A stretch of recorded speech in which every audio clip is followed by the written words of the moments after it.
పోలవరం జిల్లా రంపచోడవరం ఏజెన్సీలో పెద్ద పులి సంచారం గిరిజనులను వణికిస్తోంది. గత 2 రోజులుగా పెద్దకొండ గ్రామ పరిసరాల్లో తిరుగుతోంది. గ్రామంలోకి ప్రవేశించి పశువులపై దాడి చేసింది. అటవీ ఉత్పత్తుల సేకరణకు వెళ్లలేక ఆకలితో అలమటించే పరిస్థితి వస్తుందని గిరిజనులు ఆవేదన వ్యక్తం చేస్తున్నారు. తక్షణమే పులిని బంధించి దట్టమైన అరణ్యంలోకి తరలించాలని డిమాండ్ చేస్తున్నారు.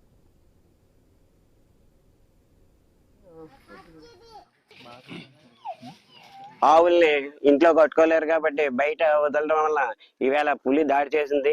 మొన్న మన రాజమండ్రి పరిసరాల్లో తిరిగిన పులి మరి పాపికొండల్లో కింద వదిలేయడం వల్ల మళ్ళీ ఇది రంప ఆకూరు ద్వారా ఇలాగ మరి ఇక్కడికి వచ్చి ఈ ప్రజల్ని భయభ్రాంతులు చేస్తుంది. ఎందుకంటే వీళ్ళకి కింద రంపచోడ రావాలంటే ఇంచుమించు ఒక 20 km ఉంటుంది. అలాంటి దగ్గర మరి అధికారులు ఫారెస్ట్ అధికారులు మరి దాన్ని పట్టుకుని ప్రజల్ని భయభ్రాంతులు లేకుండా చేయమని కోరుతున్నాం. అయితే అదృష్టం ఏంటంటే ఇక్కడ పులి ఎప్పుడు ఫారెస్ట్ లోనే ఉంది, విలేజ్ లోకి ఎప్పుడు రాలేదంటే. అయితే ఇప్పుడు జరిగిన దాడి ఏంటంటే ఈ ఆవులు ఫారెస్ట్ బల్లగొండ వెస్ట్ RF లో మేస్తూ ఉండడం వల్ల చిన్న దాడి జరిగింది చిన్నపిల్ల మీద. ప్రస్తుతానికి అవన్నీ తల్లి పిల్ల బాగానే ఉన్నవి. మేము కోరుకునేది ఏంటంటే ఇక్కడ విలేజెస్ని పశువులను కానీ వాటిని కానీ రాత్రిపూట వదలొద్దు ఫారెస్ట్ లో ఒక 2 రోజుల వరకు అని చెప్పండి.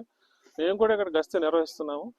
ప్రజల నుంచి కోరుకునే సహకారం ఏంటంటే ఆవుల్ని వదలొద్దని చెప్పి 2 రోజులు కొంచెం వాళ్ళు కూడా రాత్రి అయితే కొంచెం బయటకు వెళ్లకుండా ఉండి తమ సహకారాన్ని మాకు అందించాల్సిందిగా కోరుతున్నామండి.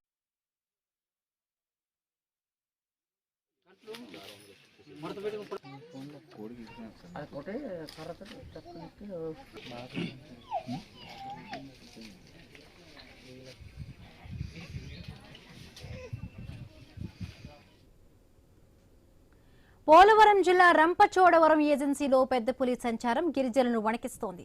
గత 2 రోజులుగా పెద్దకొండ గ్రామ పరిసరాల్లో తిరుగుతోంది. గ్రామంలోని ప్రవేశించి పశువులపై దాడి చేసింది. అటవీ ఉత్పత్తుల సేకరణకు వెళ్లలేక ఆకలితో అలమటించే పరిస్థితి వస్తుందని గిరిజనులు ఆవేదన వ్యక్తం చేస్తున్నారు. తక్షణమే పులిని బంధించి దట్టమైన అరణ్యంలోకి తరలించాలని డిమాండ్ చేస్తున్నారు.